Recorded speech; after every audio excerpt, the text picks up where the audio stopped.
Assalamualaikum warahmatullahi wabarakatuh. Perkenalkan, saya Siti Aisyah SPD dari SD Negeri Madura 02 Guru Penggerak Angkatan 9. Saya akan memaparkan koneksi antar materi modul 2.1. Pada pembelajaran modul 2.1 yaitu adalah pembelajaran berdiferensiasi. Pembelajaran berdiferensiasi adalah serangkaian keputusan masuk akal atau common sense yang dibuat oleh guru yang berorientasi kepada kebutuhan murid. Pembelajaran berdiferensiasi haruslah berakar pada pemenuhan kebutuhan pembelajaran murid dan bagaimana guru merespon kebutuhan belajar tersebut.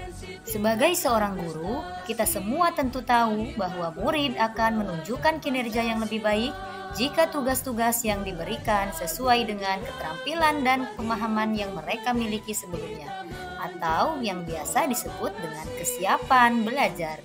Lalu, jika tugas-tugas tersebut memicu keingintahuan atau hasrat dalam diri seorang murid, maka disebut minat.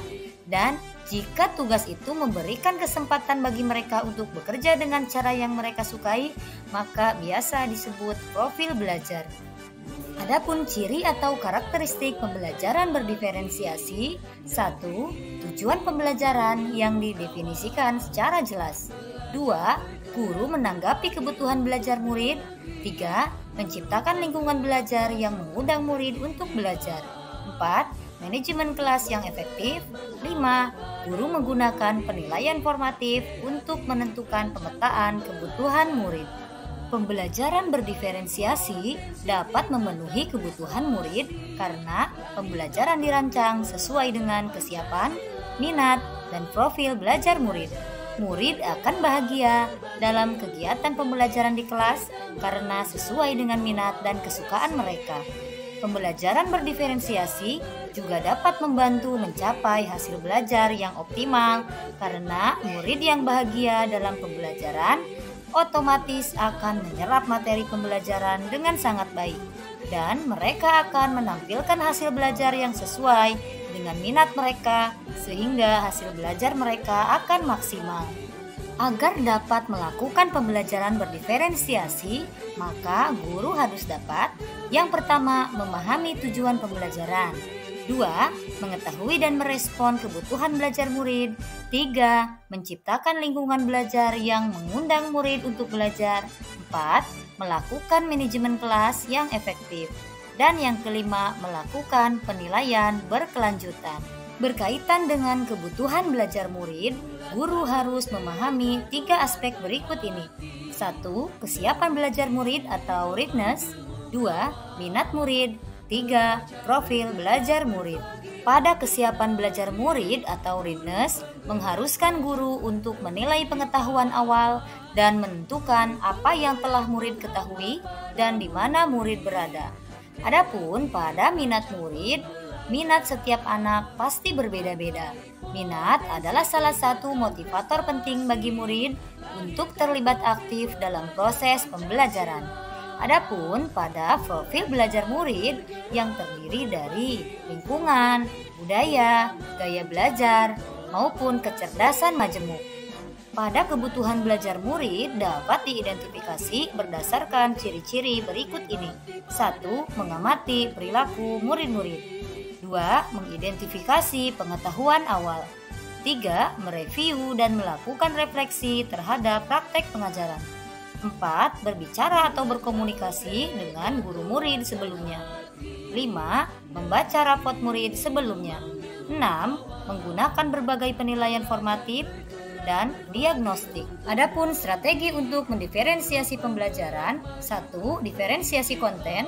2. Diferensiasi proses. 3. Diferensiasi produk. Dalam diferensiasi konten berkaitan dengan apa yang kita ajarkan seperti materi, konsep, atau keterampilan yang perlu dipelajari berdasarkan kurikulum. Dengan mendiferensiasi konten bisa dilakukan dengan membedakan pengorganisasian atau format penyampaiannya, bukan mengubah atau menurunkan standar kurikulum. Pada tahap diferensiasi proses merupakan kegiatan yang memungkinkan murid terlatih dan memahami atau memaknai konten dengan cara membedakan proses yang harus dijalani oleh murid. Selanjutnya adalah diferensiasi produk, merupakan bukti yang menunjukkan apa yang telah murid pahami dengan cara membedakan atau memodifikasi produk sebagai hasil belajar murid, hasil latihan, penerapan dan pengembangan apa yang telah dipelajari. Adakah keterkaitan antara modul pembelajaran berdiferensiasi dengan modul-modul yang lain? Jawabannya tentu ada. Untuk melakukan pembelajaran berdiferensiasi, maka guru harus berusaha memenuhi kebutuhan belajar murid sesuai dengan kodrat alam dan kodrat zaman sesuai filosofi Ki Hajar Dewantara pada modul 1.1. Dalam melakukan pembelajaran yang berdiferensiasi, seorang guru penggerak harus berpihak pada murid, reflektif, mandiri, kolaboratif, dan inovatif agar dapat memenuhi kebutuhan belajar murid. Dengan demikian, seorang guru penggerak dapat mewujudkan kepemimpinan murid dengan menuntun murid merdeka belajar. Hal ini sesuai dengan nilai dan peran guru penggerak pada modul 1.2. Pembelajaran berdiferensiasi dapat menjadi salah satu strategi untuk mewujudkan visi guru penggerak yang berpihak pada murid sesuai modul 1.3. Dalam pelaksanaan pembelajaran berdiferensiasi antara guru dan murid harus ada kesepakatan kelas terlebih dulu agar proses pembelajaran dapat berjalan dengan baik sesuai dengan nilai-nilai budaya positif pada modul 1.4. Sehingga dapat disimpulkan ada keterkaitan antara modul pembelajaran berdiferensiasi dengan modul-modul yang lain. Berikutnya ada pertanyaan pemantik pada koneksi antar materi modul 2.1. 1. Apakah saya mengubah pemikiran saya sebagai akibat dari apa yang telah saya pelajari? 2. Bagaimana perubahan pemikiran tersebut berkontribusi terhadap pemahaman saya tentang implementasi pembelajaran berdiferensiasi? 3. Bagaimana saya tetap dapat bersikap positif walaupun banyak tantangan dalam penerapan pembelajaran berdiferensiasi ini? Untuk menjawab pertanyaan pertama, ya, saya mengubah pemikiran saya setelah mempelajari modul 2.1. Sebelumnya, saya tidak melakukan diferensiasi konten, proses, dan produk sesuai dengan kebutuhan belajar murid. Sekarang, saya dapat menyesuaikan kebutuhan belajar mereka dengan gaya belajarnya masing-masing. Jawaban nomor 2, perubahan pemikiran ini saya implementasikan dengan menyuguhkan pembelajaran yang berpihak pada murid dengan menentukan terlebih dulu kesiapan belajar, minat, dan profil belajar murid-murid saya di kelas. Pada pertanyaan pemantik nomor 3, jawaban saya, dalam penerapan pembelajaran berdiferensiasi, sikap saya selalu santai dan tenang, walaupun pasti selalu ada tantangan. Dengan penuh keyakinan dan berkelanjutan, maka tujuan kita pasti terrealisasikan dengan baik. Kuncinya adalah kesabaran dan ketekunan. Sekian yang dapat saya sampaikan. Terima kasih. Salam Guru Penggerak. Wassalamualaikum warahmatullahi wabarakatuh.